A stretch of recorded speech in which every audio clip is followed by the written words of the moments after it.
Бәріңе сәлем достар, сіздермен Еруин арнасы достар. Өзіңіз көргендей бүгін біз Монголия жайлы деректер айтатын боламыз. Видео басылмай жатып артына жазылып лайк бас. Ал біз кеттік. Монголия орталық Азияның шығыс бөлігінде орналасқан. Тек екі елмен шектеседі. Солтүстігінде Ресей, оңтүстігінде, шығысында, батысында Қытаймен. Картадан былай қарағанда Қазақстанмен де шектесетін секілді болып көрінеді. Бірақ араны Қытай бөліп жатыр. Монголия мұхитқа мүлдем шыға алмайды. Жер көлемі жағынан әлем бойынша 17-ші орында. Халық саны бойынша 3,5 миллионға жуық. Тәуелсіздігі 1921 жыл 11 шілдеде.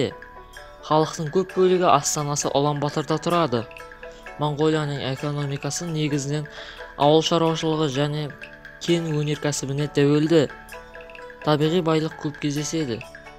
Әскері бойынша әлемде 101-ші орында, экономикасы жағынан қатты дамымаған, әлем бойынша 133-ші орында. Президенті Қалтыма Баттулга. Және де Монголияның әр адамына 19 бас малдан келеді. Монголияның ұлттық статистикалық басқармасының мәліметі бойынша, Монголиядағы этникалық қазақтар саны 102 мыңға жуық.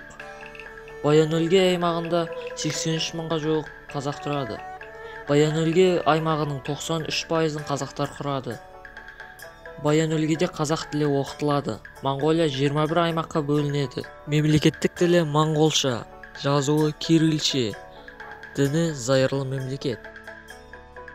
Достар, осымен видео аяқталды. Егерде ұнаған болса лайк басып артына жазылып отырыңыздар.